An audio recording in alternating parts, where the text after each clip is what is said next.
혹시 이런 생각 해보신 적 없으세요?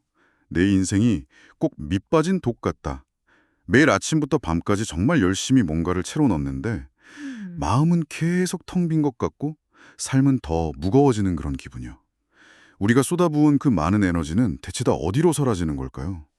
그게 바로 우리 마음에 일종의 그 에너지 누수 지점이 있기 때문이죠. 에너지 누수요? 네. 물리학의 엔트로피 법칙처럼 그냥 가만히 두면 우리 마음도 점점 더 뭐랄까 무질서하고 혼란스러운 쪽으로 흘러가거든요. 의식적으로 여기서 에너지가 새고 있구나 하고 막지 않으면 나도 모르는 사이에 내면이 그냥 황폐해지는 거예요. 에너지 누수라. 듣기만 해도 힘이 빠지는데요. 많은 사람들이 그걸 뭐 책임감, 아니면 사랑, 성실함 이런 이름으로 포장하고 있지만 사실은 네, 맞아요. 사실은 나를 조용히 갉아먹고 있는 것들이라는 거죠. 그렇군요. 니체가 나를 죽이지 못하는 고통은 나를 더 강하게 만든다고 했잖아요.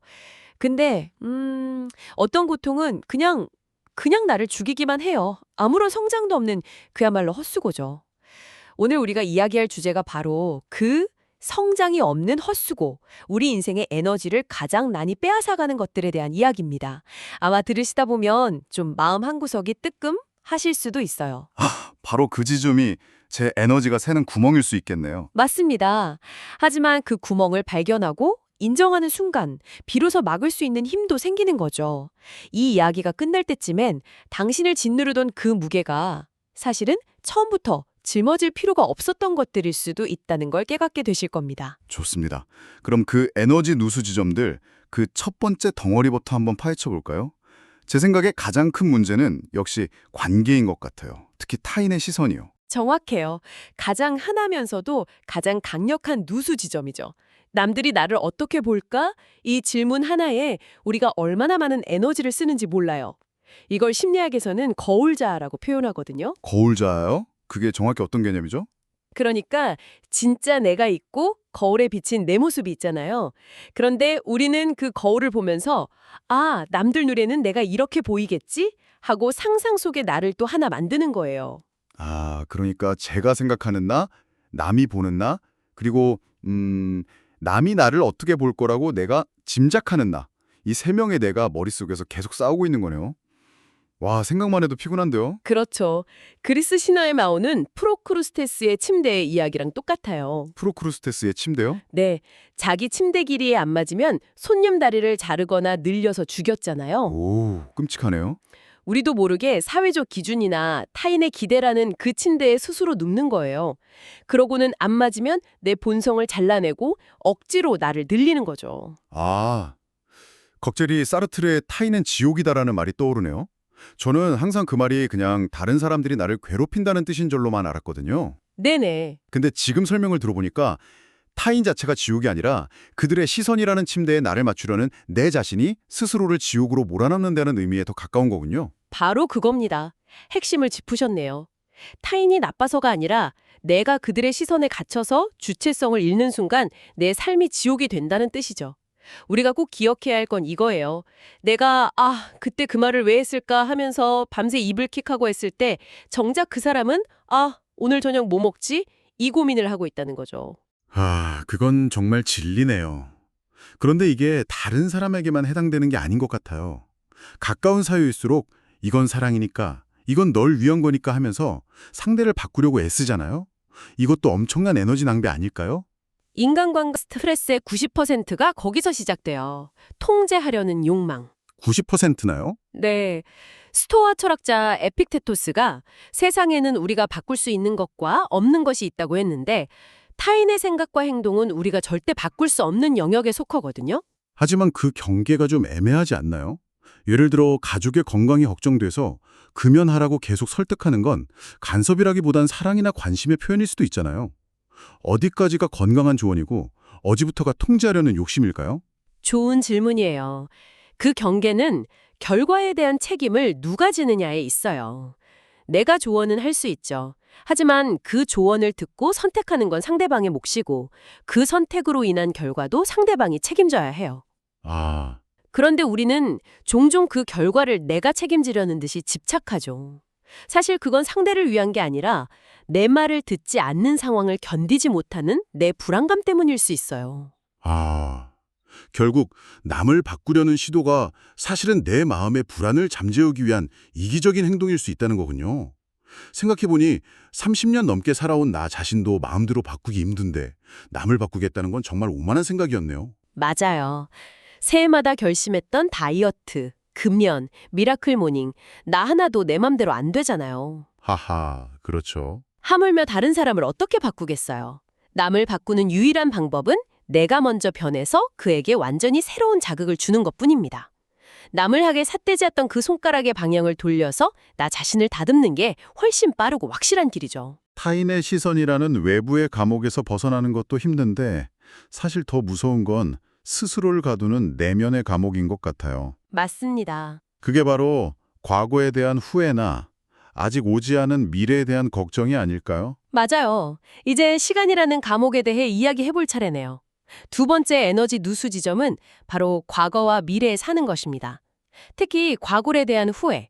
이걸 심리학에서는 반추라고 불러요. 반추요? 네, 소가 여물을 계속 되새김질하는 것처럼 이미 다 소화된 과거의 부정적인 감정을 계속 꺼내서 씹고 또 씹는 행위죠. 많은 분들이 그걸 반성이랑 착각하는 것 같아요. 나는 반성하는 중이야 라고 하면서 사실은 후회만 하고 있는 거죠. 둘은 완전히 달라요. 반성은 과거의 경험에서 교훈을 얻어서 미래에는 이렇게 해야지 하고 나아가는 생산적인 활동이에요. 그렇죠. 반면 후회는 바꿀 수도 없는 과거를 계속 반복 재생하면서 현재의 나를 괴롭히는 일종의 자해 행위죠. 뇌는 상상과 현실을 잘 구분하지 못해서 과거의 고통스러운 기억을 떠올릴 때마다 실제로 스트레스 호르몬이 분비된다고 하더라고요. 네, 맞아요. 이미 칼에 찔린 상처는 아물었는데 그 기억을 떠올리면서 매일 스스로를 다시 찌르는 거나 마찬가지네요. 정확합니다. 경제학에 매몰 비용의 오류라는 개념이 있잖아요. 아, 네, 들어봤어요. 이미 지불해서 회수할 수 없는 비용에 연연해서 더 큰 손해를 보는 걸 말하죠. 과거에 대한 후회가 바로 우리 삶의 매몰 비용이에요. 이미 엎질러진 우유를 보면서 울고 있는 건 아무 소용이 없어요. 과거는 참고 자료실에 꽂아두는 책이지 매일 밤 펼쳐보며 고쳐 쓰려고 하는 소설이 아니거든요. 과거가 그렇다면 미래는요? 사실 걱정의 90%는 일어나지 않는 일에 대한 거라고 하잖아요. 그런데도 우리는 사서 걱정을 하죠. 마크 트웨인이 이런 말을 했어요. 나는 평생 수많은 걱정을 하며 살았지만 그 걱정의 대부분은 실제로 일어나지 않았다. 와, 걱정은 흔들자 같아요. 계속 움직이는 것 같지만 우리를 어디로도 데려다 주지 않죠. 오히려 현재에 쓸 에너지를 미래의 불확실성에 가불해서 쓰는 셈이에요. 에너지 가불이라니 표현이 정말 와닿는데요. 내일 비가 올까가 걱정돼서 오늘부터 우산을 쓰고 다니는 거랑 똑같네요. 정작 오늘 햇살은 하나도 못 죽이고요. 그렇죠. 그리고 이런 시간의 감옥은 인간관계에도 그대로 적용돼요. 떠나간 인연에 연연하는 건 과거에 새는 거고 이 사람이 날 떠나면 어떡하지? 걱정하는 건 미래에 사는 거죠. 아, 회자정리라는 말처럼 만남이 있으면 헤어짐이 있다는 걸 머리로는 아는데 마음으로 받아들이기는 참 어려운 것 같아요. 인생을 거대한 기차역이라고 생각해 보세요. 사람들은 각자 다른 목적지를 향해 자기 기차를 타고 가요. 우연히 당신의 기차에 함께 탄 사람이 있을 뿐이죠. 네. 하지만 목적지가 다르면 언젠가는 내려요. 그건 슬픈 게 아니라 당연한 거예요. 그런데 떠나는 사람을 붙잡고 못 가게 막는 건 곧이어 기차에 오를 새로운 사람의 자리를 막는 것과 같아요. 아, 빈 의자가 있어야 새 손님이 앉을 수 있으니까요. 맞아요. 그리고 내 행복을 타인에게 맡기는 걸 정서적 인질 상태라고도 해요. 와, 정서적 인질 상태라는 표현이 정말 강렬하네요.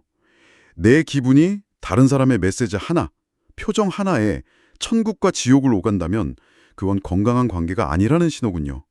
저도 모르게 그런 관계를 맺고 있었던 건 아닌지 돌아보게 돼요. 건강한 관계는 서로에게 기댄 시옷자 모양이 아니라 각자 온전히 바로 선 11자 모양이에요.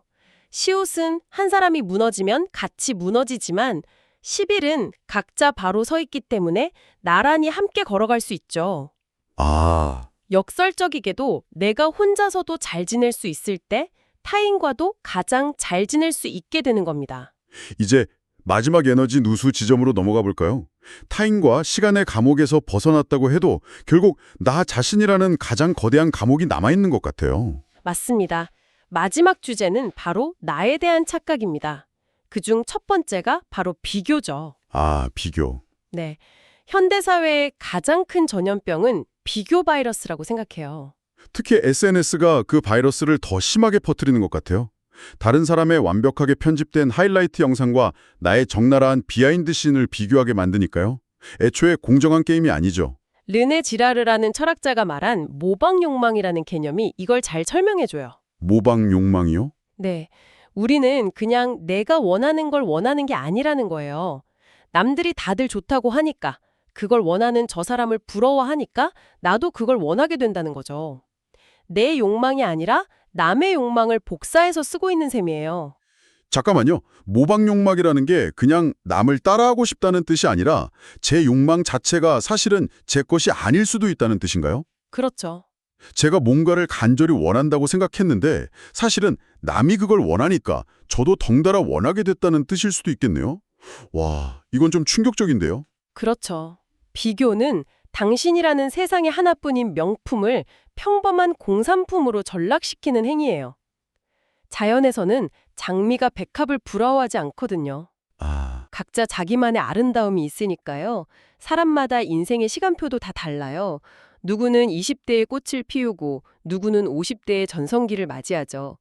옆 사람 곁눈질하다가 내 앞에 있는 돌부리에 걸려 넘어지면 너무 억울하잖아요. 비교의 늪에서 빠져나오면 이번엔 또 완벽주의라는 덫이 기다리고 있는 것 같아요.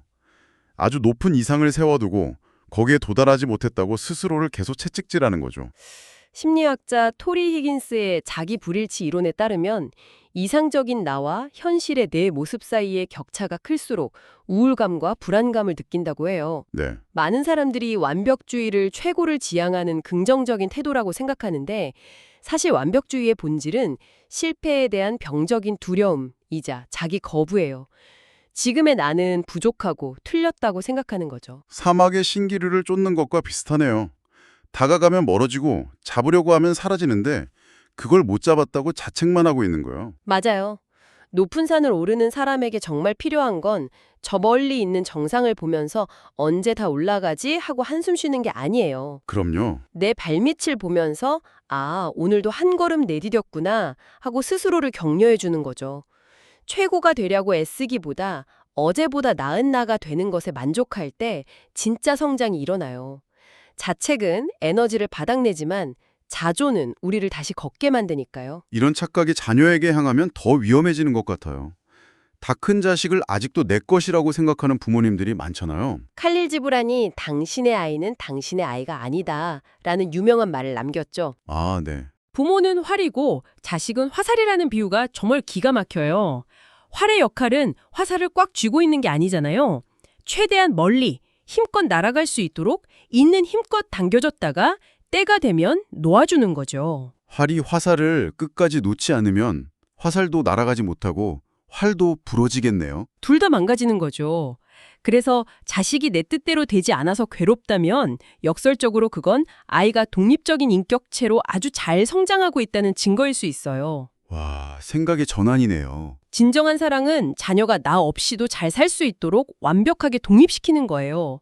자녀를 마음에서 떠나보내는 순간 부모라는 무거운 역할에서 벗어나 비로소 온전한 나 자신으로 돌아올 수 있습니다.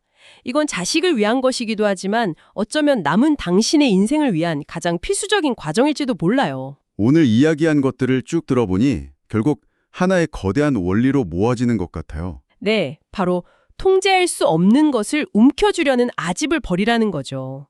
남의 시선, 지나간 과거, 타인의 마음, 오지 않은 미래, 다 큰 자식의 인생, 이 모든 건 처음부터 내 손 안에 있지도 않았던 것들이에요. 결국 인생은 무언가를 더하는 덧셈이 아니라 불필요한 것을 빼내는 뺄셈의 과정이군요. 맞습니다. 미켈란젤로가 거대한 대리석에서 다비드상을 조각할 때 그는 무언가를 붙인 게 아니라 불필요한 부분을 깎아냈을 뿐이잖아요. 네. 우리도 오늘 이야기한 이 부질없는 돌덩이들을 하나씩 떼어낼 때 그 안에 이미 완벽하게 존재하고 있던 진짜 나의 모습이 서서히 드러날 겁니다. 오늘 당장 이 모든 걸 다 버릴 수는 없겠지만 아주 작은 것부터 시작해 볼 수는 있겠네요. 그럼요.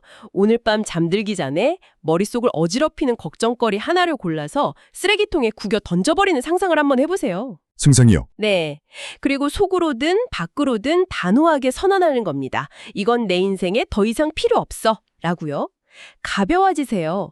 무거운 배낭을 내려놓은 사람만이 인생이라는 여행길의 풍경을 온전히 즐길 수 있으니까요. 우리는 지금까지 삶에서 무엇을 덜어낼지에 대해 이야기했습니다. 그런데 이 가벼움이 단지 텅 빈 상태가 아니라 새로운 무언가를 채울 수 있는 소중한 공간을 만드는 것이라면 어떨까요?